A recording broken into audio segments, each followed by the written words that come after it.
Salut à tous. Salut. Bon, bienvenue sur le podcast Tatami Connexion, votre podcast préféré après les autres. Je suis Jarod, il est Rolly et on est là pour vous faire un épisode d'actu en pleine semaine, un mardi. Ça va vous choquer, ça choquera nos habitués. Ceux qui nous découvrent aujourd'hui, vous savez pas pourquoi, parce que normalement, le Restons Connectés, numéro 57 aujourd'hui, est un épisode qu'on sort en fin de semaine, le vendredi à 18h. Maintenant, vous le savez, si vous nous écoutez depuis un moment, vous savez que de toute façon, là, avec les problématiques d'emploi du temps, de travail, de tous ces trucs-là, on va devoir des fois ajuster les épisodes. Et donc là, on a décidé de faire non pas un gros épisode en fin de semaine, mais deux petits. Ou deux moyens, parce que quand on nous connaît aussi, Ouais, deux moyens. c'est plutôt deux moyens que deux petits. Mais voilà, on fait un premier point aujourd'hui, on avait de la dispo, on fera un dernier épisode qu'on enregistrera jeudi soir et qui sortira comme d'habitude à 18h vendredi. Et puis voilà, et donc de temps en temps comme ça, il y aura des petits ajustements, il y aura des semaines où on fera plein de petits épisodes, des fois on fera un gros épisode, on verra, on avisera. Le principal c'est que les infos passent. Le principal c'est que le Restons Connectés sorte régulièrement. Et puis voilà. Tout simplement. En plus, là, on va avoir pas mal de travail là, les semaines qui vont arriver parce que y a l'UFC Noche, on a dit, il y a l'UFC Paris. Alors l'UFC Paris, on a dit qu'on ferait justement aussi pareil hein, pour les questions de temps. On fera pas d'analyse à proprement dit comme on le fait d'habitude parce qu'on va essayer de parler de toute la carte. D'habitude, on fait deux combats avec une grosse analyse et puis après on fait un épisode avec toute la carte. Là, on fera toute la carte. On en parlera. On fera un gros épisode vraiment une seule fois dessus. Alors vous savez, hein, même quand on fait des petites analyses, on rentre quand même relativement dans les détails. Mais en tout cas, voilà, on fera un épisode dédié UFC Paris parce qu'il y aura le débrief aussi de l'UFC Noche. Enfin voilà, il y a plein de choses qui se passent, donc c'est pour ça. On va devoir aviser, ajuster. Surtout qu'on a aussi notre nouveau projet là qui est dans les tuyaux. On va sortir ça dans pas longtemps. Il faut qu'on s'organise aussi. Donc voilà, plus on en rajoute et plus on est obligé de faire des ajustements aussi. Donc on essaie de vous fournir du contenu varié. Mais forcément, il y a des fois où on pourra plus rester sur les schémas toujours habituels. Bref, passons. Aujourd'hui, on est sur l'actu. On va traiter 3 actus et 2 questions auditeurs. Justement, ce début de semaine, parce que voilà, il s'est pas passé 1 million de choses depuis vendredi dernier. Et on va commencer avec un parallèle qui a été fait par Chelsonen entre la carrière d'Aspinall et la carrière de Ronda Rousey. J'ai trouvé ça intéressant, donc c'est pour ça que je te l'ai proposé parce que voilà, et on va voir déjà si on est d'accord avec lui ou pas d'accord avec lui. Il dit: je ne suis pas sûr que vous compreniez cela, mais ce n'est pas bénéfique, ce n'est pas une bonne chose. Ça a l'air impressionnant, mais ce n'est pas idéal. Alors là, en fait, en gros, je remets un contexte, parce que c'est vrai que quand je commence à lire le truc, il n'y a pas de contexte. En gros, le parallèle qu'il fait, c'est sur le temps passé dans la cage et le fait que quand on affronte quelqu'un, quand on affronte quelqu'un qui justement va nous faire durer dans le combat, on n'a pas l'expérience qu'on aurait pu avoir si on avait eu d'autres chances de durer dans le combat. Donc il parle de Ronda Rousey qui, on verra ça tout à l'heure, mais elle fait 11 premiers rounds sur ses 12 victoires et sur 14 combats.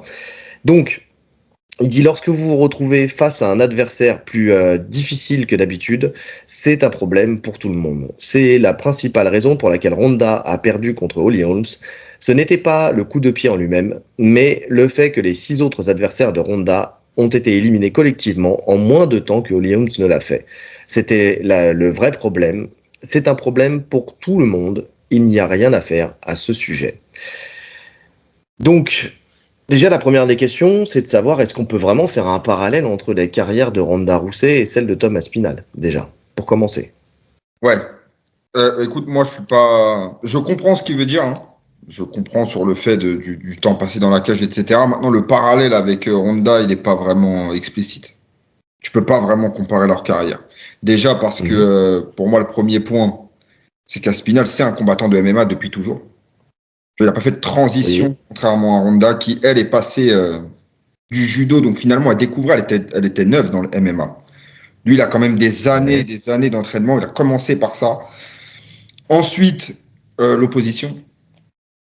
L'opposition, il faut se rappeler que Ronda, quand elle est arrivée, c'était le début du MMA féminin. Et l'opposition qu'elle a eue était relativement faible, au début de sa carrière en tout cas. Contrairement à Aspinall qui, oui, il finit vite, mais il finit vite contre l'élite. Tu vois, il va pas, malheureusement, il va pas s'excuser de finir vite. Ouais, alors contre l'élite, En tout cas, enfin, contre tu l'élite de vois, la KT qu'on lui propose. voilà, c'est ça, parce que quand tu regardes en termes de niveau d'adversité, tu vois, c'était le début du MMA féminin. Oh, t'avais quand même pour Ronda Rousey, par exemple, une Misha Tate qui était quand même, tu sais, assez bonne, déjà assez bonne pour l'emmener au troisième round, mais elle a quand même annihilé toute personne qui s'est mis en face d'elle. C'est vrai qu'après, il y a eu un 2.0 alors, est-ce qu'on peut dire que Holly Holm c'est un 2.0 déjà? Parce que c'était une boxeuse. Finalement, elle l'a outstriké, mais c'était pas forcément un MMA complet. C'est plus Nunes quand elle a affronté Nunes où là, oui, c'était le 2.0 avec un MMA plutôt complet. Euh, maintenant, maintenant c'est vrai que quand tu regardes Aspinal, ce qu'il a affronté, là on a Blades 2 fois, on a Sergei Pavlovich. Alors Sergei Pavlovich qui lui était sur une grosse série de victoires, mais parce que effectivement il a le KO power, donc voilà. Maintenant en termes de technique pure, tu sais, de variété technique, ce n'est pas non plus un truc extraordinaire, hein. Tibura, on a Volkov. Volkov, c'est vrai que c'est un beau profil. Tu vois, c'est un profil complet qui est dans le top, mais qui est pas. En tout cas, à l'époque où il l'a affronté, c'était pas vraiment. Comment dire? Un potentiel champion. Je sais pas si tu vois ce que je veux dire. Oui, alors on peut le voir comme l'élite des poids lourds. Maintenant, il s'est cassé les dents sur des profils plus forts que lui, comme Blades, comme Gann. Enfin, tu vois ce que je veux dire. C'est pas comme il aurait pu se casser les dents contre un John Jones, tu vois, tu sens qu'il y a une limite, tu vois, il a un plafond, entre guillemets, tu vois. Mhm. Je sais pas si tu vois ce que je veux Mhm. dire. Maintenant, peut-être, on verra en deuxième partie de carrière, parce qu'on sait très bien qu'il y a certains combattants, surtout chez les lourds, qui peuvent avoir une deuxième vie, mais à l'époque où il l'a affronté, bon, je sais pas. Je sais pas si, je sais pas ce que tu en penses, tu vois, de Volkov. Pour moi, Volkov, déjà, pour moi, c'est le profil le plus compliqué qu'il a eu à affronter. Euh, Ah, Blade, c'est solide aussi, hein. Blade, c'est solide aussi. C'est solide aussi, c'est vrai. Mais Blade, ça craque sous le punch. Et il a du punch à Spinal. Ouais. On l'a dit dans l'analyse, c'est quand il a affronté des punchers, des mecs qui mettaient des KO au premier round, bah en général, il prenait son KO au premier round. C'est ce qui s'est passé Ouais, aussi sur ce combat-là. Et attends, dernier point où il y a une différence entre les deux, c'est la prépa, tu vois, leur camp, en fait. On sait que Ouais, Rondal était très mal entouré. Son coach, son coach, c'était un à son pitre. coach de boxe. Ouais, Ouais. ouais, on est d'accord. Ah, c'était son head coach, hein. Oui, je sais. Donc, c'est Attends, là où à Spinal, on sait que niveau prépa, ça devrait aller, tu vois. Il est bien entouré. il est bien entouré. Il est bien entouré. Il boxe avec les meilleurs, puisqu'on le sait, hein, il boxe avec Fury. Enfin, tu vois, son père l'a formé au Jiu-Jitsu brésilien depuis toujours et au MMA. Non, non, il est bien entouré là-dessus. Il n'y a pas de souci. Il n'y a pas de souci. Attends, je termine sur les profils quand même. Spivak, Arlovski, mais Arlovski en 2021, donc Arlovski fin de carrière. Alan Bodo, Jack Collier. Enfin, tu vois. Et après, c'est le Cage Warrior. Enfin, après, on remonte au Cage Warrior. À l'UFC, c'est ça. Donc, tu sais, tu dis contre l'élite, finalement, l'élite de la KT, parce que c'est vraiment une élite, quoi. Là, de ce qu'on a vu là, attention, quand je dis ça, je remets pas en question, parce que je vois déjà en commentaire les gens, ouais, vous êtes durs, les gars, Blade, Pavlovich, Volkov. Oui, bien sûr qu'ils sont forts. Là-dessus, il n'y a pas de souci. Mais est-ce que c'est vraiment par rapport à Aspinal, est-ce que c'est vraiment le même niveau, tu vois? Mais en fait, bah, c'est quoi pour toi l'élite de la KT? Pour moi, c'est Gann. Pour moi, c'est Gann. Pour moi, ça reste encore John Jones. En tout cas, pour l'instant, vu ce qu'il a fait à Gann, hein, on va pas se mentir, que ce que personne d'autre n'a fait, ça aurait été un Ngannou, tu vois, ça aurait été des profils comme ça. C'est ça pour moi l'élite de la KT, où ça aurait été. Après, si tu remontes, après, ça dépend des époques, tu vois ce que je veux Non, dire. non, je te parle de Mais, celle-là. Qui t'aurait pu lui opposer? eh ben, Ouais, élite. Ngannou, Gann. Et là, pourquoi pas John Jones, si ça se fait, tu vois. Ouais, mais jusqu'à présent, hormis cela, il a battu tout le monde, en fait. On peut pas Ben, juger. bien sûr, tu vois, je m'en étouffe moi-même, bien sûr, mais parce qu'on sait très bien que la catégorie des lourds, elle est un peu éclatée, tu vois ce que je veux dire? Pour une fois, je vais le dire, tu sais, en général, on essaie de trouver du positif, mais là, quand tu regardes les profils de la catégorie des poids lourds, c'est pas non plus extraordinaire. Tu vois, c'est des gens qui sont soit unidimensionnels, soit qui se reposent sur leur punch, soit qui sont complets, mais tu vois, comme un Blades pourrait être un peu complet, entre guillemets, mais le combat, il a pas duré suffisamment longtemps. Alors, bien sûr, attention, ça veut dire qu'il a réussi à le battre assez vite pour que le combat n'ait pas lieu, entre guillemets. Mais on sait qu'un Blades, tu lui fonces dessus, t'as du punch, très rapidement dans le combat, tu peux terminer le combat. Tu vois. Ouais. Tu sais, Mais c'est quelqu'un de complet. C'est ça, le souci, c'est qu'on manque de profils qui font du vrai MMA, en vrai, ouais. Pour chez moi, les lourds. le parallèle qu'il fait entre Aspinal et Rousset, il aurait dû le faire entre Aspinal et Ngannou. C'était plus parlant pour moi. Un Ngannou qui finit tout le monde très rapidement et qui, quand il se retrouve sur son premier combat contre Stipe, qui arrive à gérer les premières Oui, rounds, tu vois, là, c'est plus parlant. Et là, on a vu des lacunes. oui, tu parles de Stipe, tiens, Stipe, il n'y a pas si longtemps que ça, tu vois. S'il avait affronté Miocic à l'époque, ou Daniel Cormier, aussi, tu vois, un Daniel Cormier. Tiens, tu me parles de l'élite, tu vois, il n'y a pas si longtemps que ça, Daniel Cormier, Stipe, tu vois, tous ces profils-là. Des profils qui ont régné sur la KT, en fait, à chaque fois. Lui, il est arrivé à un moment où il y a eu une transition, entre guillemets. C'est lui qui règne aujourd'hui dessus. Ouais. Tu vois, les affrontements Stipe Cormier, je trouve que, tu vois, par exemple, ça, c'est où effectivement Ngannou contre Stipe, tu vois, c'est des profils où ça se vaut en termes de. Alors, ça se vaut soit techniquement, soit ça se vaut sur une technique qui prime sur une puissance. Tu vois, parce que tu me dis Ngannou, tu sais, tu disais, ouais, Aspinal, il a été formé au sol depuis son plus jeune âge. Ngannou, c'est pas le cas, tu vois, c'est une comète. Il est arrivé, il a remporté tous ses matchs parce que aussi un punch de folie et puis parce il a donné aussi pour travailler dur pour atteindre le niveau auquel il a été à la fin enfin là aujourd'hui, tu vois, auquel il est aujourd'hui. Mais c'est pas non plus quelqu'un qui si tu fais si parce que tu faisais le comparatif tout à l'heure avec Ronda Rousset, tu vois ce que je veux dire, en disant elle a découvert la discipline sur le tard. Ouais, mais dans ce cas-là, Ngannou aussi, tu vois. Donc si on prend cet argument-là dans la comparaison. Ngannou, il n'a pas eu de carrière avant le MMA. Il a débuté par le Non. MMA. Tard, certes, mais encore une fois, poids lourd, c'est différent. Oui, mais Poids lourd, c'est alors différent. c'est quoi la problématique avec comment Ronda Rousset? Parce que c'est juste le fait qu'elle ait une carrière en judo d'abord ou le fait qu'elle ait découvert le MMA tardivement? Non, c'est qu'elle était très jeune dans ce sport. Mais comme Ngannou quand il est arrivé à l'UFC. Ça faisait combien de temps qu'Ngannou il combattait? Bah, Ngannou, ça faisait pas longtemps, hein, puisqu'il a affronté, il a fait quelques combats en France, par exemple dans les supports 100% Ouais, fight, il et puis était très sur rapidement, il est Fight. arrivé à l'UFC. J'ai plus sa carrière complète en tête. Bah, reprend son Sherdog. En attendant Sur que le- tu retrouves cette information-là, il y a Ronda Rousset, c'est 12 victoires, comme je te l'ai dit, et Ouais. elle a 3 KO, 9 soumissions. Elle a 11 victoires au premier round, tu vois.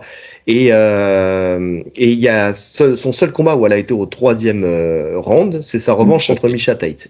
Voilà, et elle l'a finalisé avant la limite. Aspinal, c'est 15 victoires, c'est 12 KO, 3 soumissions. C'est 3 défaites, certes. Sur les 3 défaites, il y a la blessure qu'il a eue contre Blade, il y a une disqualification pour coup de coude illégal, et il y a une clé de talon en début de carrière. Quoi qu'il arrive, dans la victoire comme dans la défaite, il n'a pas connu le troisième round, en tout cas En pro. en En pro, pro. tu vois. Ouais, parce qu'en amateur, il a déjà fait un 3. Il a été une fois, je crois, au troisième round. Et je crois qu'il a une décision dans sa carrière, elle est en amateur.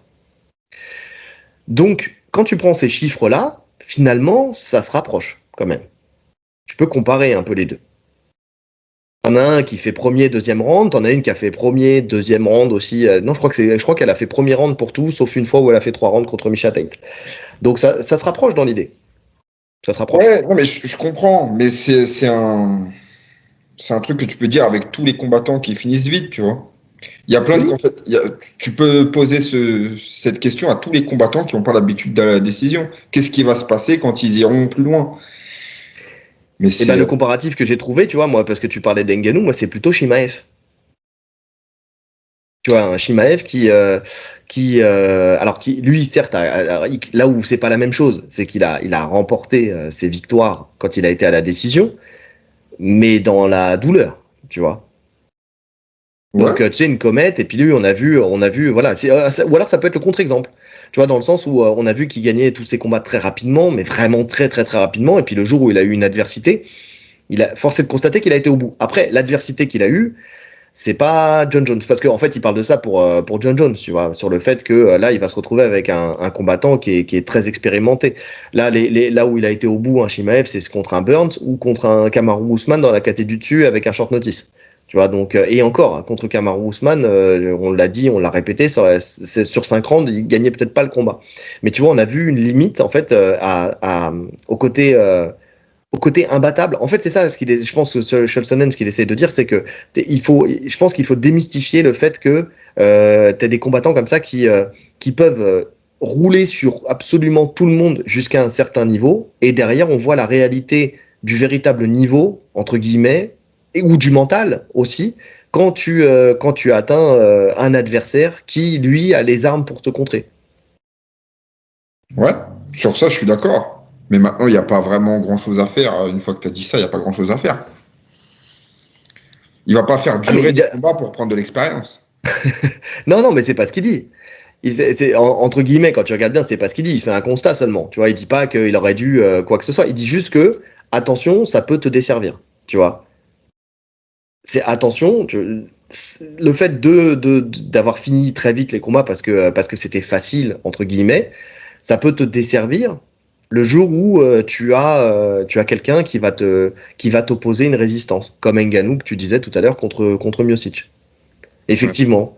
Ou derrière, ça va te faire grandir. Parce que finalement, pourquoi Ngannou, après, derrière, il prend une progression derrière? C'est parce qu'il a eu son combat contre Miocic, qu'il a perdu et qu'il s'est mis à travailler plus sa lutte et à construire ses combats différemment, pas chercher à finir directement. Quand tu regardes Aspinal, il cherche à finir très vite. Hein. Il fond sur son adversaire, lui aussi. Ah, différemment. Différemment. Il a quand même eu des combats où il finissait pas. Hein. Tu vois, contre Arlovski, ça construit quand même. Il mixe. Contre Moi, je Arlovski, trouve qu'il oui. mixe. Il est intelligent. Il s'acharne pas non plus en boxe. Il va mixer avec de la lutte. Ah, c'est différent. Moi, je trouve qu'il a. En fait, il se crée l'opportunité de finir et il finit. Il n'est pas non plus. C'est pas un brawler, tu vois. Bah, ça dépend des combats. Hein.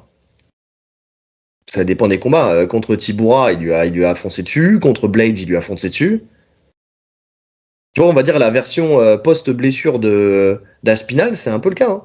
Alors, peut-être pas contre Pavlovich, parce que Pavlovich, bon, il est pas bête non plus. Il sait très bien que derrière, le revers de la médaille, il peut être fort.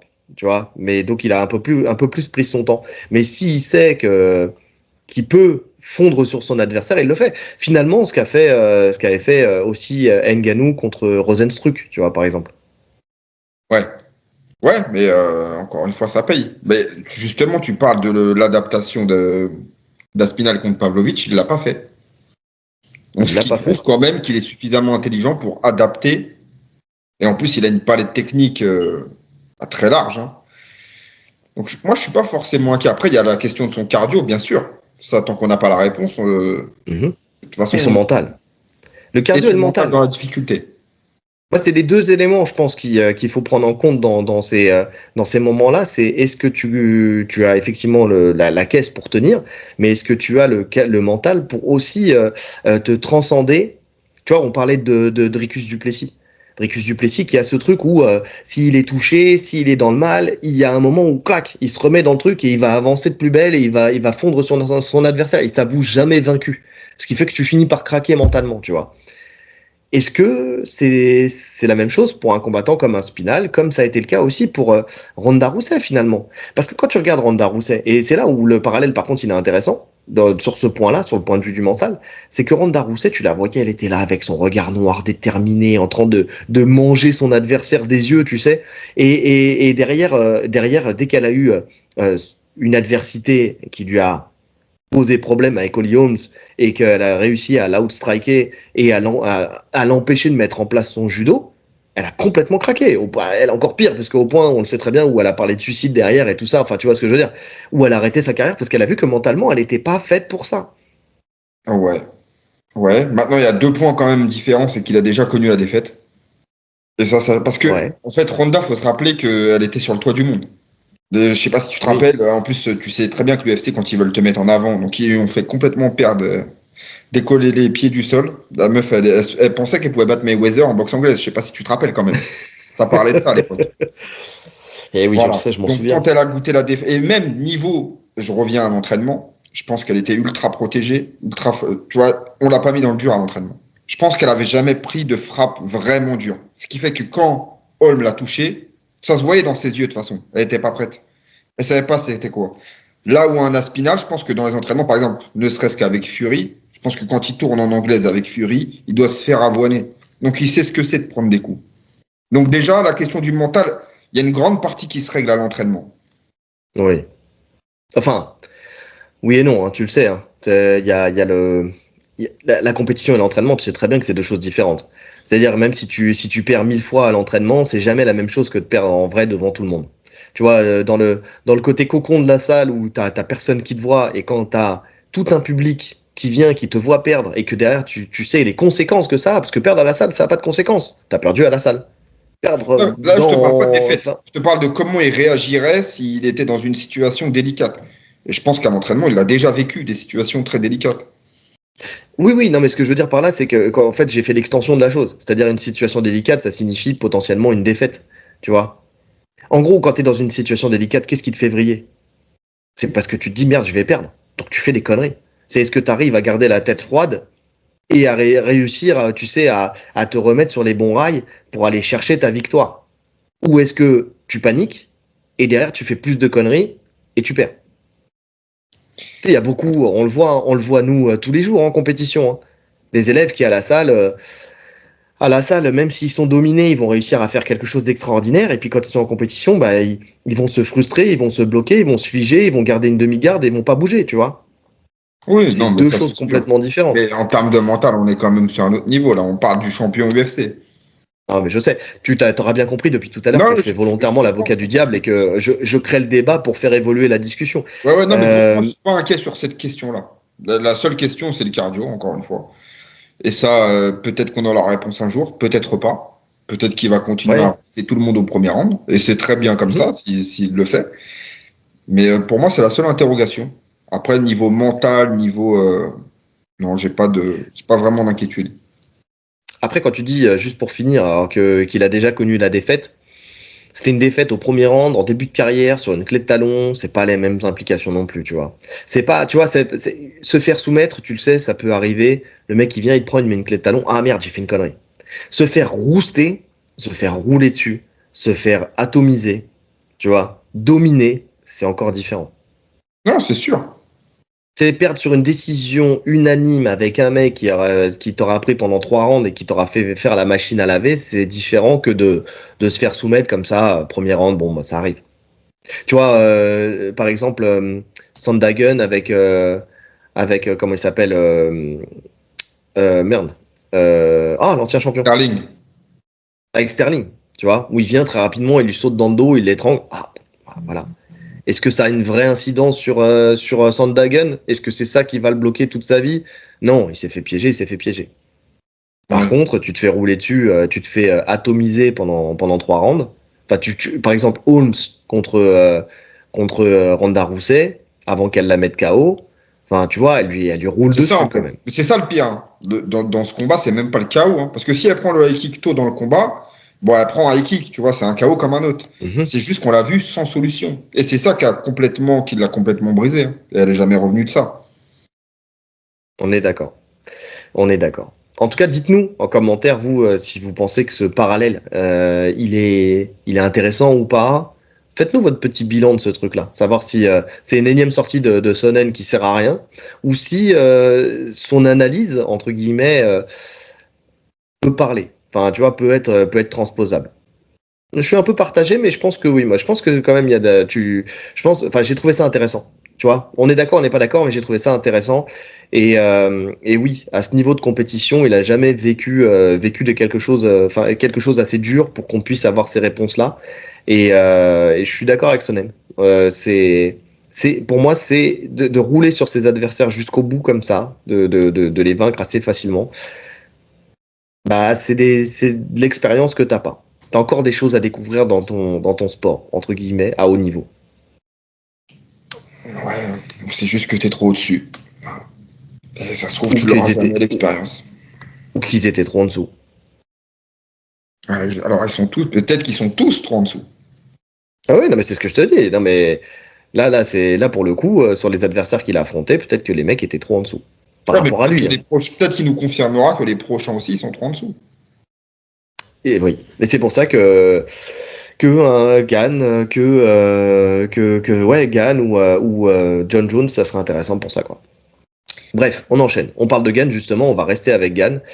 Gann contre Volkov va passer en co-main event, donc le combat qui est prévu le 26 octobre à l'UFC 308 à l'Etihad Arena d'Abu Dhabi était normalement pensé et positionné pour être en troisième position derrière Whittaker Shimaev qui était le co-main event prévu à la base et Topuria Holloway pour la ceinture.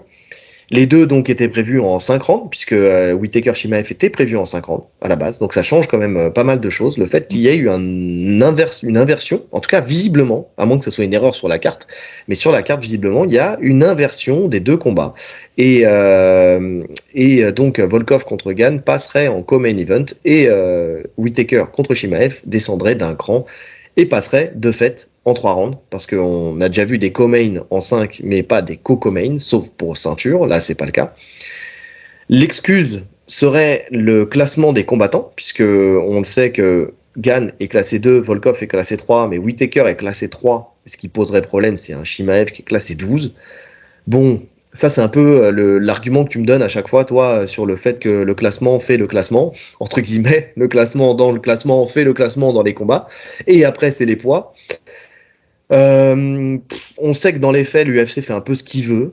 Il suffit qu'il se raccroche sur un des deux combattants qui soit bien ranké pour, pour que ça se fasse dans ce sens-là. C'est ce qui était prévu à la base.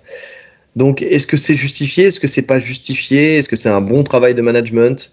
Est-ce que Gann Volkov va passer en 5 rounds avec ça? Parce que ça, on n'en a pas encore la certitude. Qu'est-ce que tu en penses de ça? Moi, je suis déçu. Moi, je suis déçu. Alors oui, je parle souvent de la logique de classement. Maintenant, je pense qu'à Abu Dhabi, les gens, celui qui viennent voir, c'est Khamzat. Donc c'est ça qui Mhm. justifiait sa place en common event, tu vois. Au-delà du classement, c'est lui la star de l'événement. Au-delà, enfin, il y a le combat pour le titre, évidemment, que tout le monde veut voir. Mais la star de la carte, dans ce pays-là, tu vois, pour les musulmans, c'est Khamzat Chimaev. Ouais. Donc ça légitimait sa place en co-main. Et puis on aurait enfin eu la réponse sur 5 rounds, quoi.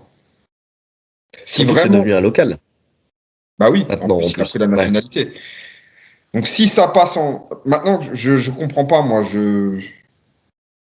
Il n'est pas annulé le combat, on est bien d'accord. Hein. Il est juste décalé. Non. On voit sur la photo qu'il est juste en dessous. Donc il est Ok. maintenu, effectivement. Il n'y a pas de souci là-dessus. Mais si c'est ça, il est gagnant. Lui, il est archi gagnant, Hamzat. Hein. Merci.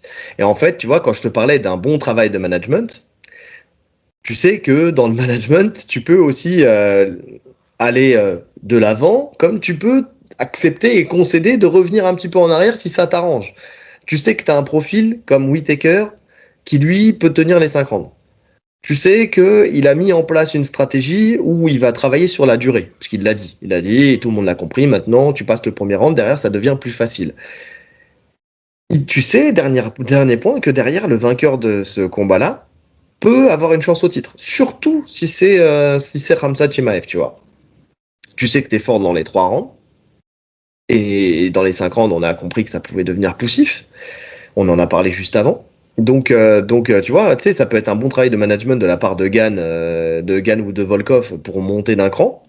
Par contre, ça peut être un bon travail de management aussi d'accepter, tu vois, de descendre d'un cran. Moi, je le vois plus dans ce sens-là. Ah, mais Je vois- comment tu le justifies? Ouais, comment tu le justifies? En tout cas, une chose est C'est à sûre, mon...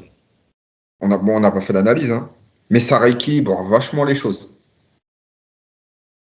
Là où sur un 5 rounds, Oui. j'avais un Whittaker, alors sans faire l'analyse, hein, de tête comme ça, je le voyais assez favori.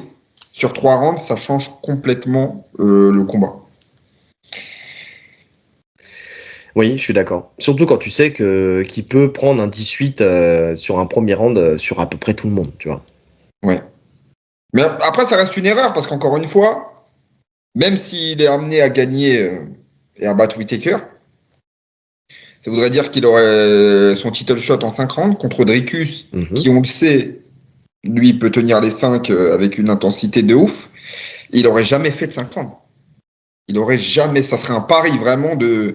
Soit je le finis très tôt, soit je me fais rouler dessus. Et oui, c'est à ça que j'étais en train de penser, tu vois. Encore une fois, là, on est sur le cas Sonnen de juste avant, tu vois, dans le sens où, eh ben, c'est une erreur. Ouais, effectivement, je partage ton point de vue de faire ça. En tout cas, si c'est voulu. Après, si c'est pas voulu, si c'est Ouais, si vraiment c'est le voulu. On parle management de si l'autre c'est une côté qui stratégie du pousse, management.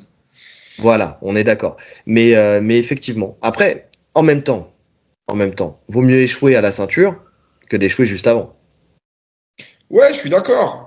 Mais bon, vaut mieux mettre toutes les chances de son côté pour l'avoir. Tu vois, si tu es dans l'optique de vouloir vraiment conquérir la ceinture, tu te dois de faire des combats en 5 rounds, je pense. Et peut-être qu'il va Ouais, finir au ouais. premier round, c'est pas la question. Mais en tout cas, même dans ta prépa, tu sais très bien que tu prépares pas un combat en 5 rounds comme tu prépares un combat en 3 rounds. L'intensité d'entraînement, etc., c'est pas la même chose. La gestion, la stratégie, etc. Donc, ça aurait été bien. Ça aurait été bien pour lui. Maintenant, écoute, ça fait les affaires de Cyril Gann, hein. Oui. Ça fait les affaires de Cyril Gann parce qu'il est des forts possibles que ce combat soit requalifié en 5 rounds. Ce qui lui aussi l'arrange parce qu'on en parlait, Gann contre Volkov. Enfin non, on n'en parlait pas, mais j'entendais beaucoup de gens en parler, effectivement. Mais je crois on a dû en parler en off. C'est plus facile pour Gann de faire un 5 rounds contre Volkov que de faire un 3 rounds. Volkov peut faire le combat parfait sur 3, tu sais, et remporter 2 rounds et puis aller chercher une décision. Maintenant, Gann sur 5, on sait qu'il les tient avec une endurance physique, mais une Oh, Gann, endurance c'est un aussi de athlète. concentration. Gann, Tu c'est vois, un il athlète. sait rester concentré. On Voilà. le sait, c'est quand on parle de poids lourd 2.0, même en qualité athlétique, tu vois, c'est les 5 rounds, il va les faire, tranquille. Ouais. Donc c'est un peu si c'est volontaire de la part de l'UFC et que c'est pas quelque chose qui a été mis en place, enfin en tout cas qui a été poussé par les managers pour le coup, ça veut dire que ça montre aussi peut-être la suite voulue par l'UFC dans les deux catés respectives. C'est-à-dire de voir un Shimaev monter, ce qui serait pas déconnant parce que Whittaker il a déjà eu plusieurs fois la chance au titre, qu'il a déjà été champion et tout ça, et que voilà, Shimaev, alors oui, même si on le sait, on l'a dit plein de fois, Shimaev, le fait que il soit allé dans des situations où il peut pas aller aux États-Unis et qu'il peut pas combattre là-bas et que ça va restreindre son champ des possibles pour défendre sa ceinture. Il n'empêche que ça donne du renouveau dans la KT et que ça fait une chance au titre pour un homme qui est quand même relativement suivi. Est-ce que les gens sont encore dans le train ou pas? Je pense qu'il y en a encore et je pense que comme toutes les personnes clivantes, même ceux qui sont plus dans le train, ils regarderont quand même parce que ils voudront le voir perdre en fait tout Ah, simplement. mais Soit ils moi, je vont suis vouloir le toujours dans le voir se train, faire hein. rouler dessus ou pas. Moi, je suis toujours dans le train, hein. Ça a diminué dans le sens où, en fait, j'ai réussi à situer son niveau, tu vois. Il fait partie de l'élite. Oui. Il est prenable, tu vois. Il est prenable, il y a des choses à faire contre lui. Mais ça reste un combattant que, quand je vois son nom sur la carte, je kiffe. Je sais que ça va être le feu. Ouais, Il moi ça ramène fait une longtemps que je suis. intensité qui fait que c'est toujours intéressant.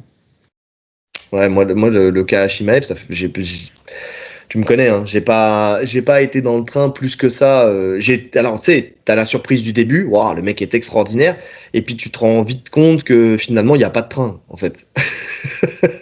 Tu vois ce Oh, que t'es je veux dur, dire? t'es dur. C'est-à-dire que le train, il doit arriver dans une gare à un moment. Lui, il n'y a pas de gare. Il y a des stations. Tu vois, enfin, il y a pas de terminus, tu vois. C'est, il s'arrête. C'est un métro. C'est pas un train, c'est un métro, le type. Tu vois, c'est un bus. Oh, t'es dur, Non, non, t'es mais tu vois, dur. Moi, je Non, je suis kiffe. dur, mais tu vois ce que je veux dire. C'est-à-dire que la personnalité, j'aime bien. Même si tu sais, moi, j'ai du mal encore avec les gens qui disent tout le monde, n'importe quand, n'importe qui, je prends tout. Et puis finalement, bah, sauf quand je suis malade, sauf quand j'ai, enfin, les malades encore, c'est encore différent parce que c'est dépendant de ta volonté. Mais sauf quand je suis pas au poids, sauf quand j'ai décidé que, sauf quand, tu vois, il y a trop de sauf. En fait, je prends tout le monde, sauf quand j'ai pas envie, en fait. Donc ça me pose problème. Et ok, et surtout, non, pas ok, j'ai du mal avec le temps à être hypé trop vite par quelqu'un qui arrive comme une comète, comme une étoile filante, tu vois. J'ai besoin de preuves. Et toi aussi, je le sais très bien. Et le problème, c'est que là, pour l'instant, les preuves, on les a pas vraiment eues. Et au contraire, les preuves qu'on a eues, elles sont pas forcément en sa faveur. La preuve c'est qu'on est d'accord avec le fait qu'il faut qu'il fasse un 3 rounds parce que 5, on sait très bien que ça va être compliqué contre un mec comme Whittaker. Et Ouais, non, contre n'importe qui, en vrai. c'est Contre sur ce n'importe point qui, que je parce te que suis.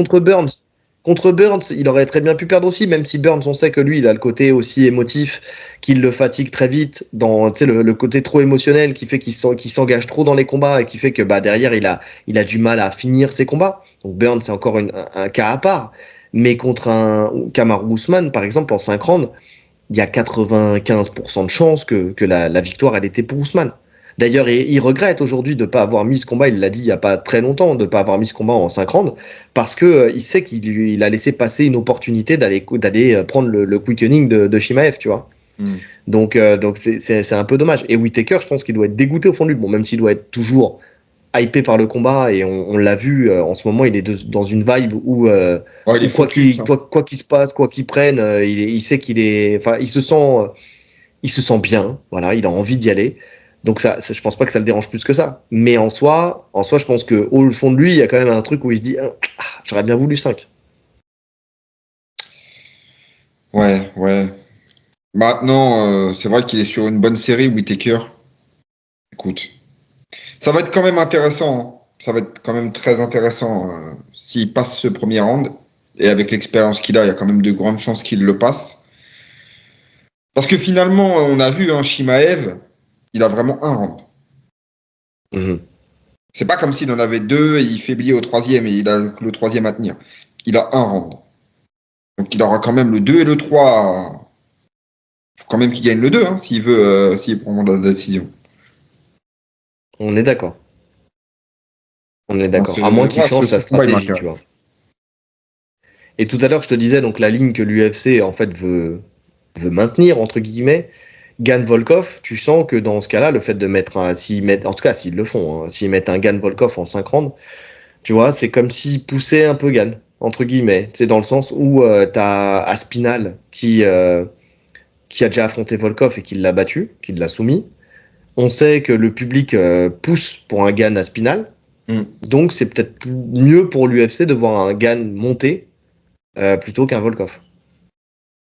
Ouais, et puis ça fera un combat inédit. Bah, c'est ça, Ouais, ouais, c'est non, c'est ça. sûr. C'est sûr. Bah écoute, nous, Donc, ça fait nos affaires, hein. C'est un combat exactement ce qu'on que veut j'allais voir. dire. Qu'on veut voir depuis longtemps d'ailleurs. Donc oui, même si, de toute façon, même s'il passe pas par un intermédiaire comme on l'avait dit, Almeida, c'est pour tester son sol entre guillemets. Là, il passera sur un gros step et il aura une nouvelle chance. Alors au titre ou au titre intérimaire, tout dépend de ce qui se passera à ce moment-là, tu vois. Mais en soi, c'est la possibilité pour lui, comment dire, enfin pour l'UFC en tout cas d'avoir ce step là quoi, d'avoir ce step là et d'avoir cette opposition que beaucoup de gens attendent en tout cas. Alors après peut-être que nous on l'attend parce qu'on est français et que ça serait un français contre le champion, mais je sais pas trop si le monde entier attend ce combat là, mais nous en tout cas oui. Nous on Tu l'attend. sais quoi, ça va vraiment dépendre de sa performance contre Volkov. Parce qu'il va être sur une carte qui va être très regardée. C'est une grosse carte, le 308. Il est bien Ouais, placé, il est co-main. S'il sort une grosse perf contre Volkov qui est sur une bonne série, voire même s'il le finit, et il peut le finir, oui, il a ce qu'il faut pour le finir. Je pense que tu connais, hein, les gens sont dans l'instant présent, le culte de l'instant. Donc, je pense qu'il reprend tout de suite l'attention du public. on est d'accord. Donc on verra ça. Mais En tout cas, beau move et puis bien pour le MMA français aussi, hein, de le voir en co-main, c'est une bonne chose. C'est une très bonne chose. Parce que là, on le voyait disparaître un petit peu des écrans de l'UFC et là, bon, bah ça le relance et ça le relance d'une bonne manière. On va pas Ouais. se mentir. C'est là où on sentait un peu le manque de respect de le mettre en troisième place et tout ça. Bon, ça redore un peu son blason dans l'organisation. On enchaîne avec Belal Mohamed qui veut que Shavkat Rakhmonov et Kamaru Usman s'affrontent pour déterminer en fait qui sera le challenger numéro 1. Il a dit je suis inactif point d'interrogation. Je viens de performer. Shavkat Rakhmonov n'a pas combattu depuis 2023, précisément depuis décembre 2023. Je pense que Shavkat et Kamaru Usman devraient s'affronter pour déterminer qui sera le prétendant numéro 1. Effectivement, Shavkat Rakhmonov, il s'est battu en décembre 2023 contre Thompson, qu'il avait finalisé. Kamaru Usman, il est sur 3 défaites, mais bon, sur ces 3 défaites, on peut nuancer en disant que c'est 2 contre Edwards, qui était le champion de la catégorie juste avant, et une défaite contre Chimaev en short notice dans la catégorie du dessus. Donc effectivement, dans un cas comme dans l'autre, on a un Shavkat Rakhmonov qui monte, mais qui pour l'instant n'a pas affronté lui non plus, tu sais, cette fameuse, tu sais, on parlait du train, de la corrélation entre le train et le métro, mais lui c'est pareil, tu vois, moi pour l'instant je suis dans aucun train, j'attends de voir un véritable adversaire. Sur Shavkat, je suis d'accord. Bah, c'est pareil pour Chimaev. Non, il a eu une position plus haute, Chimaev. Ouf, oui, ouais. Ouais, bon, d'accord, mais le truc c'est qu'il a pas confirmé de la même manière, tu vois, il a pas roulé dessus. Bon bref, c'est un autre débat. Mais Shavkat, pour moi, effectivement, je suis pas dans le train. Ousmane, effectivement, il est sur ses défaites, mais est-ce qu'on peut l'enterrer encore tout de suite pour moi, non. Ça reste encore. Pour l'instant, il n'y a pas eu de preuve de déclin véritable. Je sais pas si tu vois ce que je veux dire. Non, il est présent. Maintenant, une chose est sûre, parce qu'il parle, lui, Ousmane, il veut le combat pour le titre immédiatement, tu vois. Il n'est pas du tout légitime pour avoir ce combat. Tu peux pas. Pour moi, tu peux pas lui donner ce combat contre Belal. Impossible. Sans faire un autre combat en welter. Regarde, il perd 2 fois. Donc, il perd la ceinture. Déjà, on lui accorde la revanche. Ce qui est légitime parce que c'est un champion dominant quand même. On est Il d'accord. perd la revanche. Ensuite, il fait un combat dans une KT, il perd. Celui-là, je le compte pas, d'accord? Ouais. Il y a eu un nouveau champion entre-temps. Pourquoi il serait légitime à combattre ce nouveau champion alors qu'il n'a pas refait de combat en welter? Pour moi, ils font un combat en welter. On est d'accord. On est d'accord. Est-ce que Shavkat est plus légitime pour tout de suite affronter Belal? Non. Non. Moi, la seule chose qui me pourrait c'est me faire dur pour dire moi là, oui, de définir le prochain contender welter. Et c'est vrai qu'il faut une demi-finale. c'est vrai que quand tu regardes le classement, effectivement, tu te dis, en fait, tu prends c'est Belal, en dessous, bah, t'as Edwards, forcément, parce il vient de perdre sa ceinture. Ensuite, tu as Kamaru, et ensuite, tu as Shavkat. Tu vois, Kamaru, Déjà, tu vois, Kamaru, il n'a pas combattu depuis très longtemps dans cette KT. Il aurait dû descendre. Il y a un problème avec les classements UFC qui faussent la donne à chaque fois. C'est comme Chandler en lightweight qui est toujours 6e, je crois. Alors que le mec, ça fait je sais pas combien de temps il n'a pas combattu. Il y a un moment, au bout d'un certain laps de temps sans combattre, tu dois perdre des places. C'est obligé. Parce que ça fausse la donne. c'est marrant, il y a un auditeur qui nous a dit la dernière fois qu'il fallait qu'il sorte du classement. J'ai trouvé ça un peu dur, parce que comme je dis, des fois c'est l'UFC aussi qui te fait pas combattre. Donc, mais descendre, ouais, je suis d'accord avec toi. Attends. Parce que si tu le descends hors top 5, admettons mais regarde, top 5. on est d'accord, mais ouais, vas-y. il y a qui derrière? Il y a Della Maddalena, ouais. tu vois. Mais Della Maddalena, là, il a été blessé et tout ça, donc voilà. T'as Covington. Covington, on va pas se mentir, il est sur une série de défaites. T'as Burns, c'est pas non plus radieux. Tu as Ian Gary, tu vois. Quand tu regardes la catégorie aussi, il descend pas, mais parce que finalement, en dessous, c'est pas non plus, t'as pas non plus des profils qui poussent. Hein. Après, t'as Sean Brady, donc là, qui va combattre contre justement Burns, on va voir ce que ça va donner. Après, t'as Thompson, t'as Geoff Neal, t'as Joachim Buckley. La KT, elle a un peu. Non, je suis d'accord. Hors top 5. Tu vois ce que je veux dire? Hors top 5, je vois personne monter. C'est vrai que cette KT, elle est un peu morte, hein, hors top 5. Ah ouais. Mais même Quand dans tu le vois un top 5, Thompson entre qui est encore guillemets, tu vois. classé 9e. Ah ouais. Et Ouais. oui. Non, Belal, malheureusement, Belal va falloir qu'il attende un peu hein, s'il veut combattre. Parce que là, il n'y a, pas, y a personne de clair et net. Et je suis d'accord Eh, avec le Kamaru contre Shafkat. Moi, je fais un ton Kamaru. analyse, elle est pas mal. Je te dis ce que je fais là. Je fais un Ouais. Kamaru Shafkat et je fais un Edwards Madalena.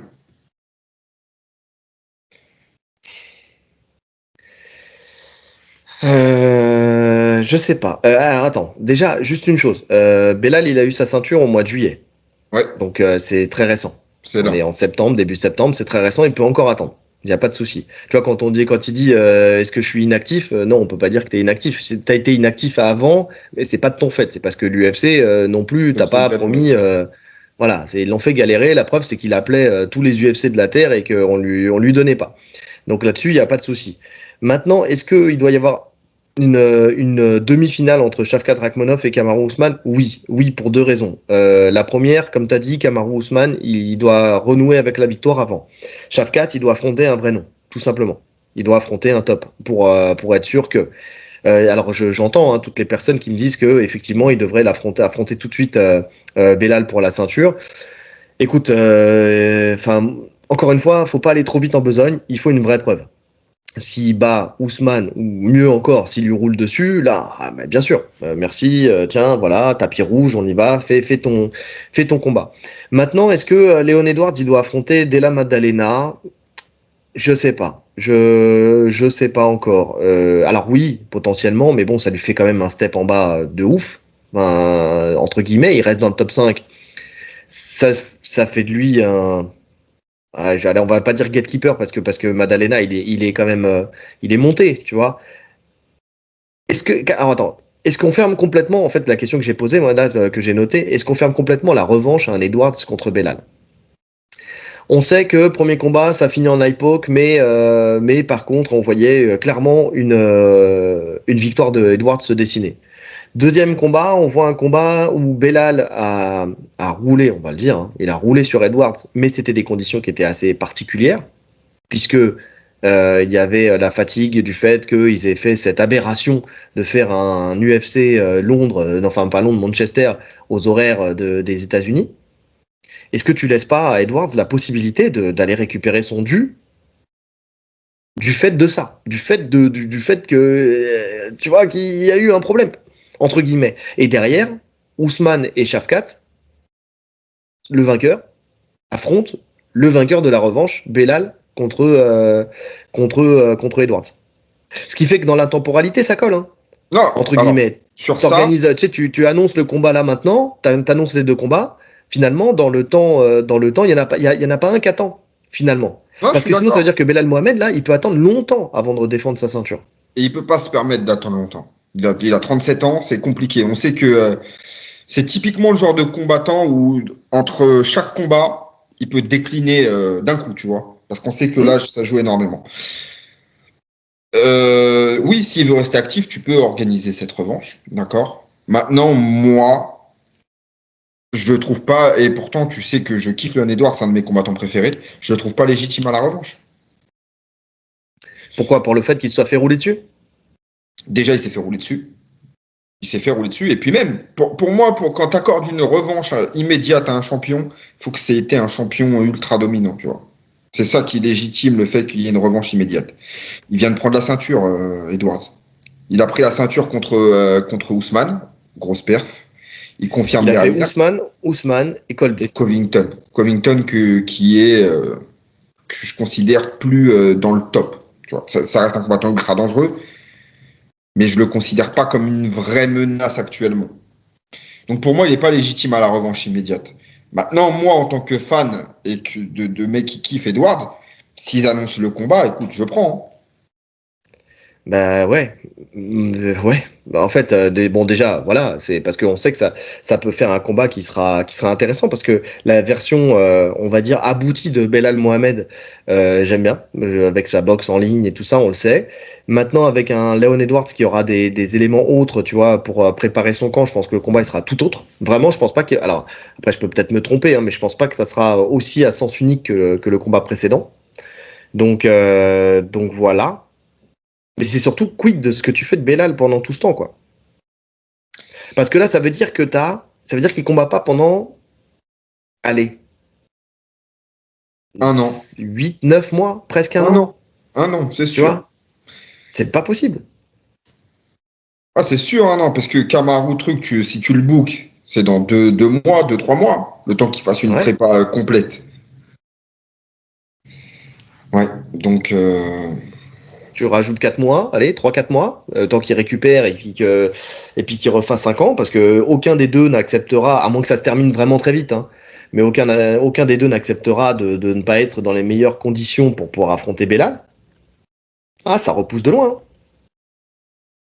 Ou alors, ils ne font pas ça, ils prennent un Shafkat ou un Camaro qui font monter contre Belal. Et dans ce cas-là, la directement. demi-finale, entre guillemets, c'est Edwards contre Ousmane ou contre Shafkat. Ouais, ouais, ouais, ouais, ouais. Maintenant, lui, Belal, il a dit qu'il voulait pas affronter Kamaru directement. J'ai lu cette déclaration où il estime que ça va rien lui apporter d'un point de vue du public parce que les gens vont dire qu'il a pris un Kamaru qui est sur trois Oui, blessé au défaites, genou, etc. vieillissant, sur 3 défaites, Voilà. j'ai vu ça, ouais. Donc il voudrait qu'il confirme. Après, lui, s'il avait le choix, il préfère Shafkat, hein. C'est-à-dire que même dans la demi-finale, il souhaite que Shafkat batte Kamaru et confirme pour avoir Shafkat contre lui dans la cage. Ouais. Oui, bah parce qu'il prend sa hype, en vrai. Encore une fois, Ouais, il prend le bien sûr. cocooning, hein. Donc je pense que Donc, s'il y a le et choix, puis, ils vont faire. Si vraiment ils veulent pas faire de demi-finale et ils veulent mettre un combat à Belal directement, ils vont mettre Shafkat.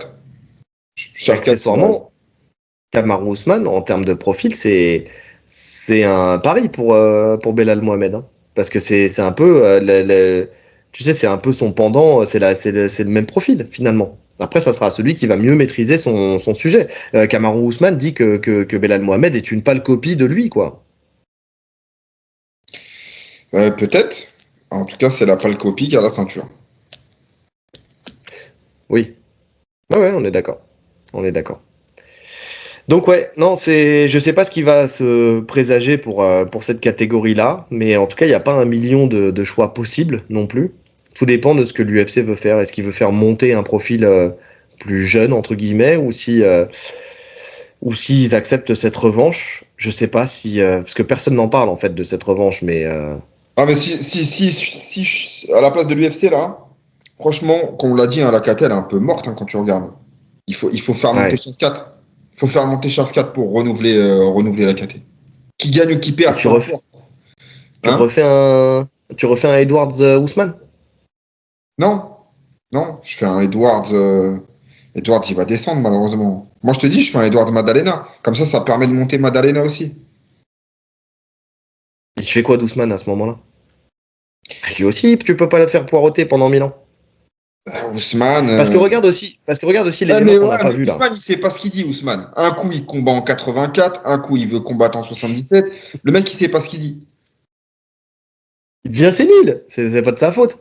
Non mais et qu'est-ce qu'on fait du fait que tu vois pendant ce temps-là aussi, ça veut dire que dans le projet de Makhachev de monter, tu vois, tant que Belal il a la ceinture, c'est mort, il montera pas. Ouais, il montera pas.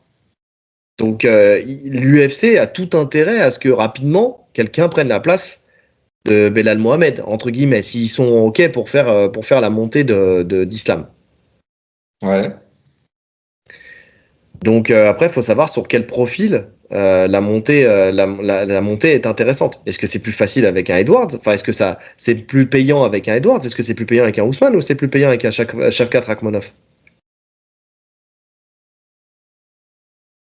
Je sais pas, ça, c'est compliqué à dire.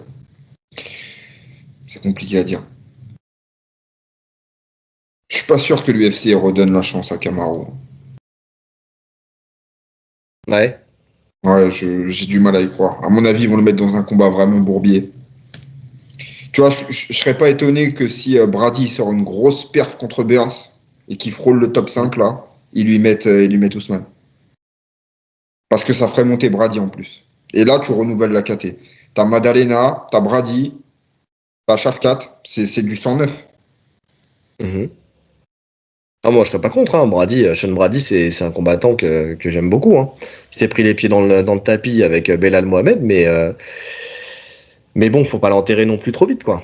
Donc, Ouais. on verra de toute façon le combat contre Burns. Et des dires, j'ai écouté rapidement Mandal, Ouais, moi enfin, aussi. j'ai écouté que la fin.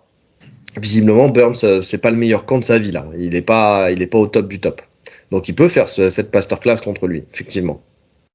Ouais. À voir, à voir. En tout cas, dites-nous en commentaire ce que vous préféreriez en termes de combat dans cette KT. Comment vous verriez les choses se passer, les demi-finales potentielles ou directement. Alors, je sais qu'il y en a beaucoup qui vont dire Shafkat directement contre Belal Mohamed. Je sais, je ne serais pas surpris. Mais en tout cas, ouais, n'hésitez pas à nous dire ce que vous pensez, ce que vous pensez de ça et quel chemin vous voyez un petit peu pour tout ça, demi-finale, finale, qui doit monter, pas monter, n'hésitez Et pas attends, à il y vos a claviers. potentiellement un Poirier qui monterait contre Covington. Oui, oui, oui, oui, sauf qu'il dit, enfin, son message, il est un peu, il dit uno mas, et visiblement, ça serait potentiellement un dernier aussi, tu vois. Ouais, mais lui, c'est les derniers à chaque combat. Tu vois, un Poirier qui roule sur Covington, bon, c'est compliqué stylistiquement, hein. Mais admettons, il met KO Ouais, Covington, tu vois, ou en tout cas, il le bat clairement. Poirier, c'est le genre de mec qui est toujours à un combat du titre. ouais. Donc il Tu penses peut. qu'il, imagine, il va plus vite au titre que Islam. Ah, c'est possible, Il hein. bat, il bat Covington, derrière, je sais pas moi, Bella garde la ceinture, tu vois, et puis Poirier, effectivement, il fait un combat de plus et il va au titre. C'est possible. Va savoir. Bref, on verra. En tout cas, voilà, ça, ce genre de choses, ça permet de redonner un peu d'envie de voir cette KT, parce que pour l'instant, en tout cas, c'est pas foufou non plus, quoi. On va pas se mentir. On continue et on enchaîne avec les questions auditeurs. Donc, on va commencer avec Chris Lab. Et d'ailleurs, Chris Lab, c'est notre première question auditeur qui nous vient de Spotify. Parce que justement, tu sais, le fait que j'ai dit qu'on pouvait répondre aux commentaires de Spotify, donc ça l'a marqué. Et donc, il a mis un commentaire et il nous a posé la première question. Et c'est une bonne question. Si vous deviez maîtriser une compétence, grappling, lutte, striking, contrôle à la cage, etc., pardon, à 100% et que toutes les autres, on les maîtrise qu'à 50%, ce qui finalement est un peu le cas de beaucoup de combattants, hein, tu sais, qui ont un point d'élite et puis le reste, ils travaillent autour, quoi. Laquelle choisiriez-vous dans le but d'être le meilleur combattant de MMA? Argumentez en moins de 4 heures, s'il vous plaît. L'homme nous connaît bien. C'est ce que je lui ai répondu. Il nous connaît bien. On peut faire long sur la question. On va essayer de faire court. Vas-y, je te laisse commencer, tiens. Bah, moi, on en avait déjà parlé plein de fois, hein. Je vais prendre l'élément central du MMA qui est la lutte, hein. Eh ben, tu vois, Qui moi est j'ai la... changé, mais vas-y. Ouais, parce que bah, pour toutes les raisons qu'on a déjà évoquées, hein, tu peux être le meilleur au sol. Si tu es incapable d'amener au sol, bah, ça te sert à rien. Mhm. Et tu peux être le meilleur debout. Si tu sais pas bien défendre les amener au sol, ça te sert à rien non plus, tu vois. Donc, en étant. Et quand il dit 100%, j'ai pris vraiment. Voilà, t'es intouchable en lutte, hein. T'es vraiment. Ouais, Voilà, t'es le roi en lutte. Et 50% de boxe, 50% de sol, je pense que ça suffit à. En tout cas, à aller loin. Tu vois, à aller loin et à établir tout un tas de game plans sur divers profils. Je pense que c'est la qualité qu'il faut le plus. ok. Bah tu vois, moi j'ai un peu changé avec l'actualité, hein. Parce qu'en fait, tout dépend des modes, entre guillemets. Ouais, Tu ouais, vois, on j'y le ai dit pensé souvent, il aussi, y a hein, parce des que airs, il y a des modes et tout ça. j'ai pris l'exemple en tête là de Pereira, par exemple, où Hmm. lui, je le qualifierais de 100% de Striker. striking et allez, on va dire 50% de lutte et 50% de sol. Et il s'en sort très bien, donc ça dépend de la KT et tout. On est d'accord. Mais bon, ça reste plus compliqué, je pense. Écoute, moi j'ai mis le striking. J'ai mis le striking car c'est la première distance qui va rentrer en ligne de compte dans le MMA. Tu vois, rares sont ceux qui vont plonger tout de suite dans les jambes, tu sais, sans passer par une phase de striking avant. Et si tu as une boxe à 100%, c'est-à-dire une véritable bonne boxe, que tu sais te déplacer en boxe, tu vois, couper les angles, que tu sais utiliser aussi une boxe anti-lutte, entre guillemets, tu vois, avec des front kicks, avec des coups de genou, avec des uppercuts, avec tous ces trucs-là, et qu'en plus tu rajoutes 50% de lutte, mais de lutte défensive, entre guillemets, ou tu sais, défensive plus se relever, et ben déjà tu peux devenir champion en fait tout simplement, et on a eu la preuve avec Pereira, on a eu la preuve avec Adesanya, on a la preuve avec Topuria, même si Topuria il est excellent au sol aussi, tu vois, mais sa seule boxe peut lui servir, enfin lui suffire entre guillemets. On a la preuve avec O'Malley qui lui aussi, tu vois, est un pur striker. On a la preuve. Alors, Edwards, est-ce que c'est un bon exemple ou un mauvais exemple? Mais déjà, rien qu'avec son striking, déjà, il peut se permettre, et de la défense de lutte, d'être meilleur que plein d'autres adversaires. Après, effectivement, il a le sol en plus. Ouais, mais Mais tu vois, tous les profils que tu as dit, même un O'Malley, hein, pour moi, ils sont déjà excellents, ça.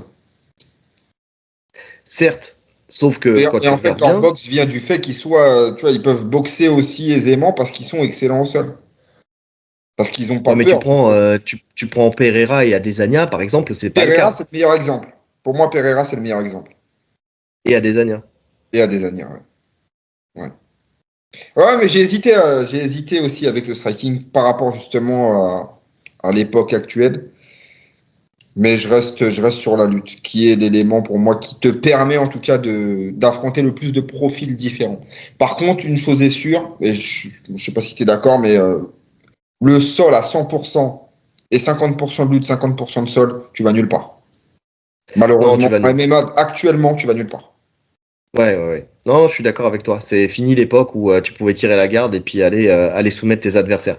Non, non, c'est plus possible. Là, c'est pour ça que ça se passe soit avec le striking, soit avec la lutte. Maintenant, avec le striking, quand tu regardes aussi, enfin, tu vois, l'élément striking, tu prends un Makhachev, il s'est beaucoup amélioré. Il est beaucoup plus dominant depuis qu'il a un meilleur striking. Tu prends Mhm. Belal Mohamed, on en parlait tout à l'heure, de maintenant qu'il boxe en ligne, voilà, qu'il s'est beaucoup amélioré en striking, il est aussi beaucoup plus dominant entre guillemets, puisqu'il a réussi à rouler sur comment Edwards, et on sait que son striking il a été prépondérant. Tu prends Dricus Duplessis, en fait, tu te rends compte que c'est un super striker en termes de kickboxing. Alors, c'est sûr, c'est pas un striking propre, entre guillemets, mais Un quand tu vois super son striker dans palmarès qui est sorti il y a l'efficacité. pas longtemps, Mhm. mais tu vois son palmarès en kickboxing, il a vaincu. Je crois que c'est 35 victoires, je crois. J'ai plus le chiffre exact en tête, mais je crois que c'est ça. 35 victoires, 0 défaite, invaincu avec un nombre de KO extraordinaire. Donc, ça reste un bon striker. Le striking, ça reste la première des distances. Parce qu'un lutteur, aussi bon qu'il soit, si c'est pas striké, c'est quand même compliqué. Ah non, mais C'est quand 100% même d'accord. Mais compliqué. c'est pour ça Il va prendre un KO, on parle de 50% de boxe. Donc 50%, c'est pas, tu sais pas striker. Oui, certes. Mais tu prends, tu vois, par exemple, quelqu'un qui a 50% en boxe et quelqu'un qui a 100% en boxe, tu vois, un combat comme ça, c'est intéressant, tu vois, de avoir. Tu sais, qui a On l'a vu 100% le en combat, hein. boxe. Le combat, c'est Khabib contre Connor. T'as 100% en boxe contre 50% en boxe et 100% en lutte. Ouais, ouais. Oui, Ou oui, même c'est un exemple. Même Edwards Belal, hein, dernièrement. On pourrait le quantifier comme ça, hein. T'as un Edwards qui est bien meilleur striker, si on parle de striking pur.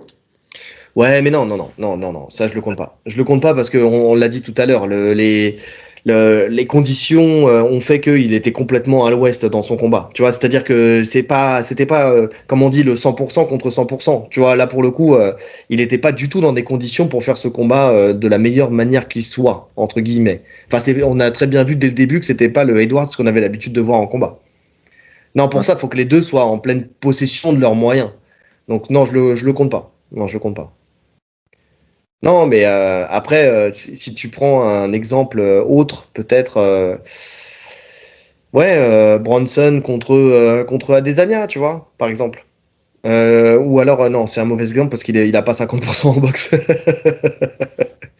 Euh, non, attends, qui on a qui est bien meilleur? qui était bien meilleur en lutte par rapport à un striker. Vraiment un exemple, un bon exemple. Hmm. Oh putain, ça arrive souvent ce genre de combat. Bah, euh, euh, Daniel Cormier contre Miocic. Miocic, Gandor et Cormier, lutteur olympique. Tu vois, ça se vaut, hein. Alors, je suis d'accord, mais on est sur un profil qui ne lutte quasiment plus. Cormier? À la fin, il luttait, il avait beaucoup de mal à lutter, Cormier. Tu vois, c'est pas le Cormier du début de sa carrière qui jette tout le monde en l'air. Il le disait, problème de dos, etc. Il n'était pas à son prime de la lutte. Tu vois ce que je veux dire? Ouais. Bah écoute, en tout cas, si vous avez des idées là-dessus, et si vous avez un avis, n'hésitez pas à nous le dire. Mais en tout cas, moi je sais que dans l'ère actuelle, le striking est quand même prépondérant. Parce qu'on le voit, même les lutteurs, ils sont obligés de s'acharner à avoir un meilleur striking. Tu vois, pareil, tu sais, tu cites tout à l'heure Khabib contre Conor. On le sait qu'à l'époque où ils se sont affrontés, Khabib, il avait bien amélioré son striking aussi. Alors certes sur du basique, tu vois, mais il avait amélioré son striking en boxe anglaise.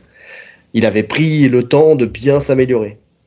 Ah, mais bien sûr. Mais encore une fois, je reviens sur la question. On parle de 50% de striking. Donc un mec qui sait striker. Ouais, après, tout dépend ce que tu appelles ouais, 50% de striking, ouais, effectivement. En Quelqu'un fait, de je le prends moyen. en comparaison avec l'opposition, tu vois. Avec l'opposition, par exemple, contre Connor. Ouais, ouais. Ouais, ouais. Après, bon, tu sais, on en a parlé bah, sur le dernier épisode.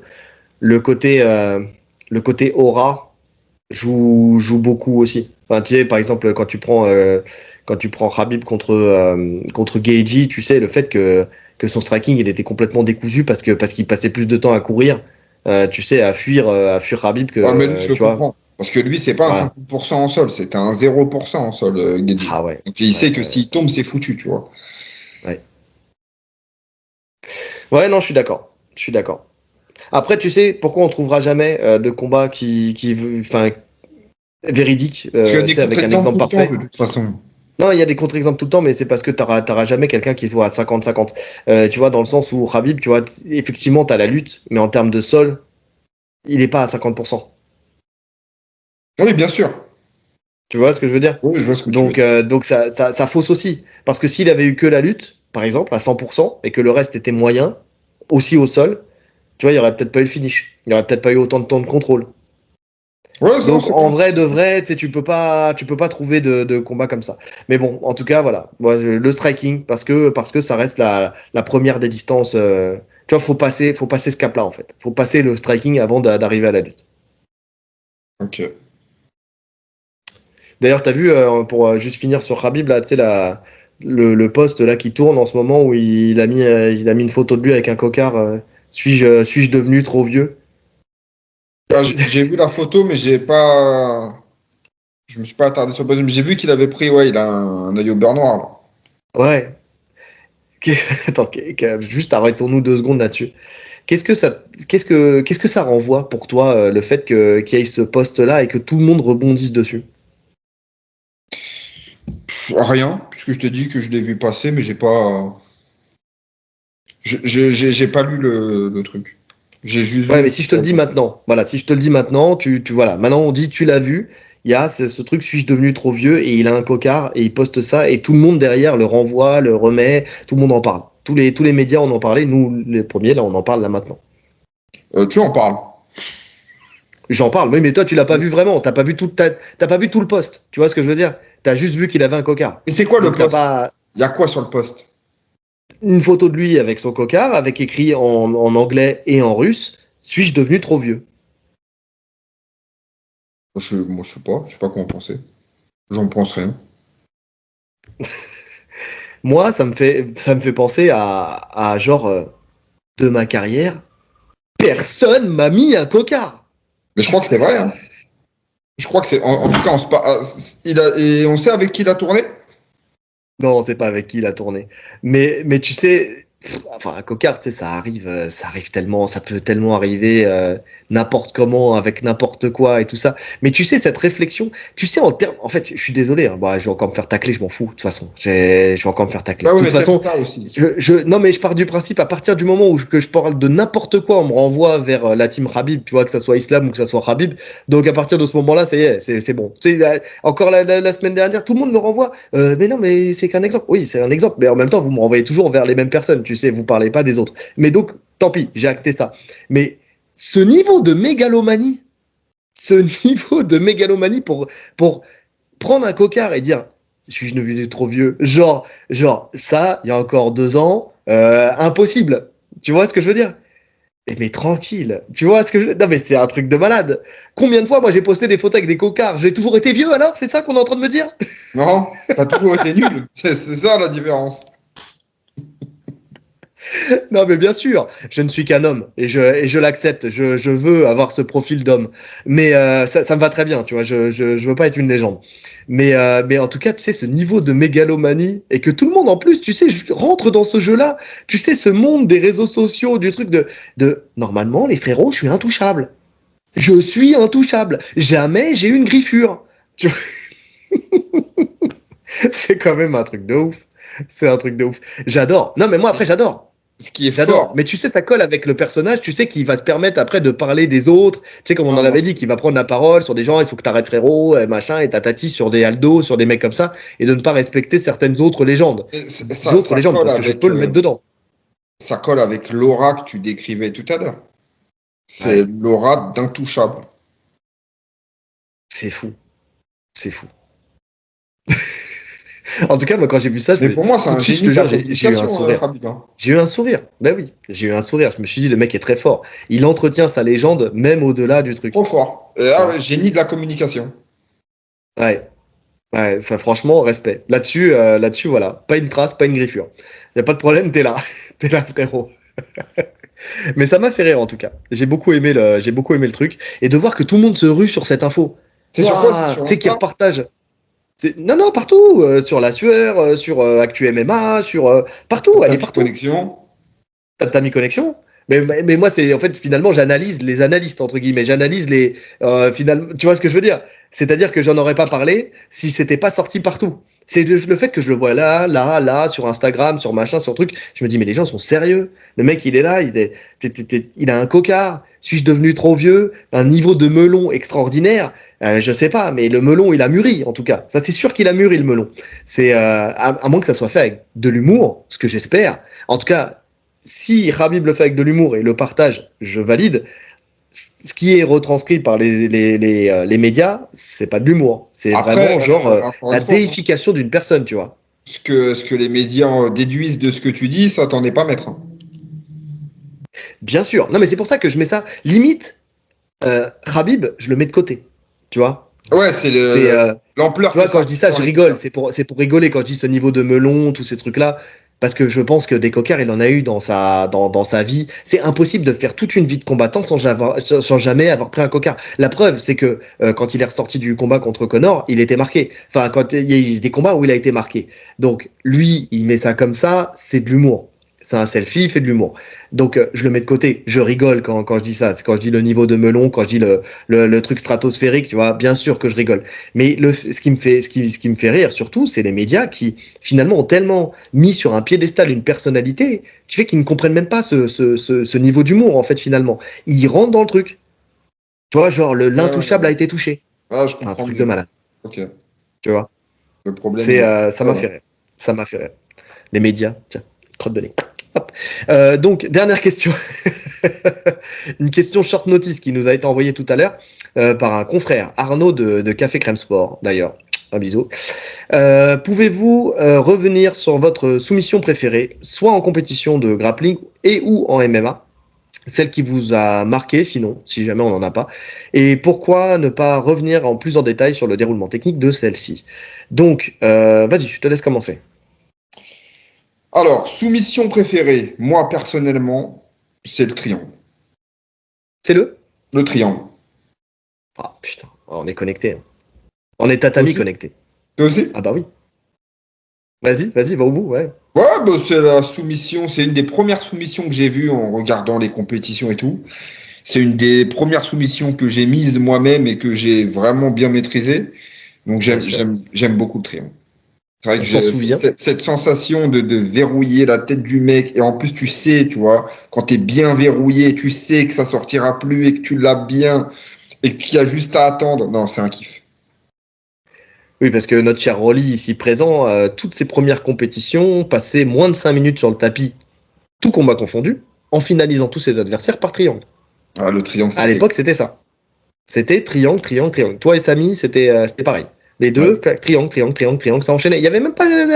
Hop, hop, triangle, triangle, triangle, triangle, triangle, ça s'enchaînait. Il n'y avait même pas de surprise.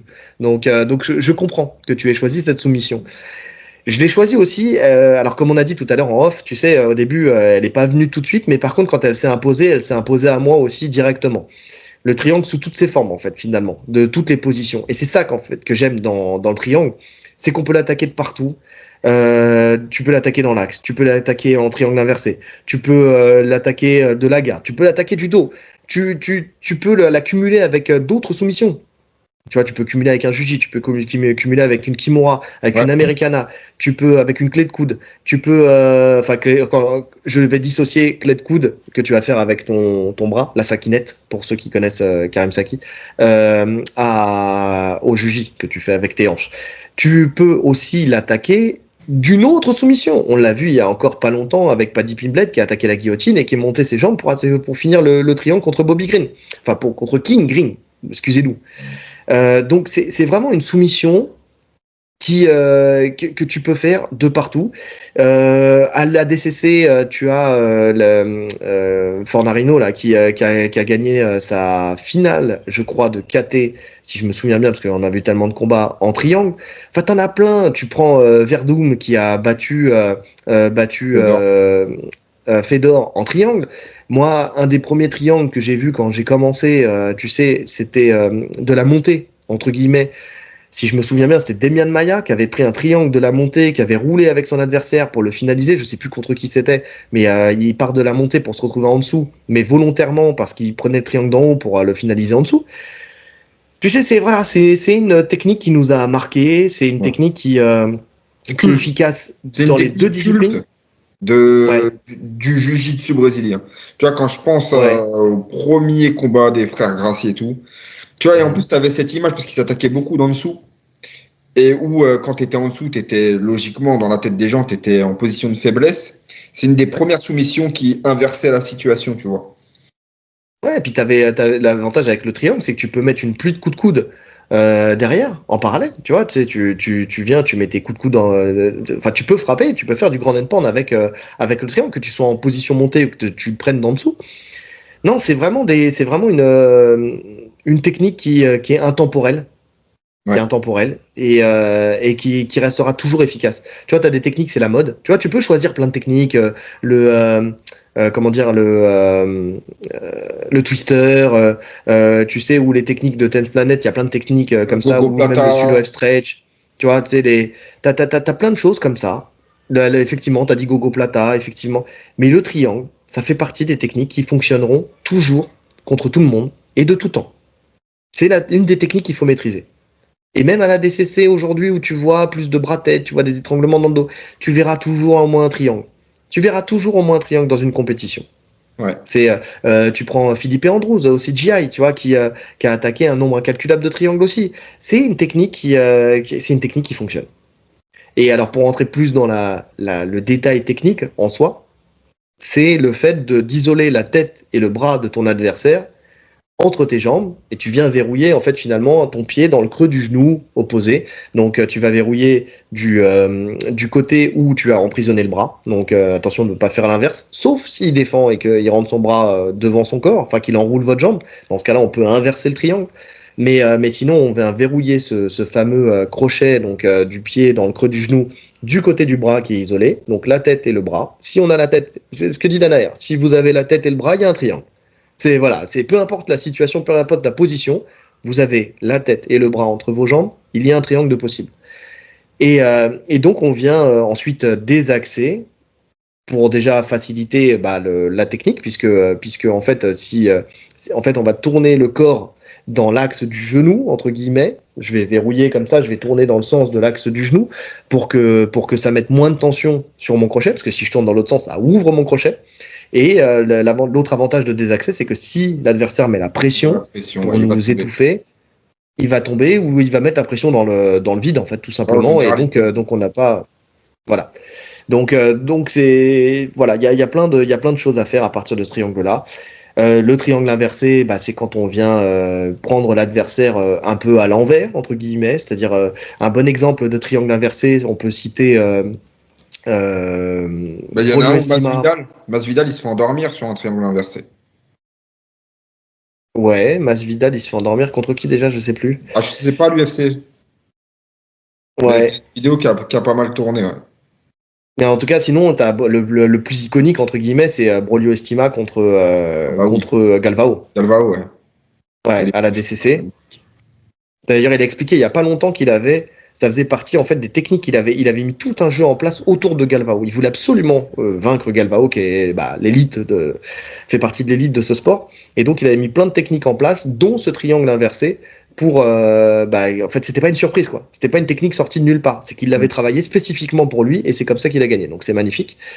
Donc voilà, triangle inversé, triangle du dos, par exemple, Gordon Ryan qui contre Yuri Simoic attaque le triangle du dos et essaie de faire lâcher les mains pour venir mettre une soumission en clé d'épaule ou en clé de bras.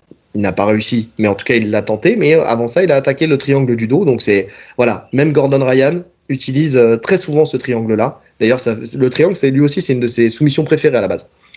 Avant d'attaquer les clés de talon et tout ça, sa spécialité c'était les triangles.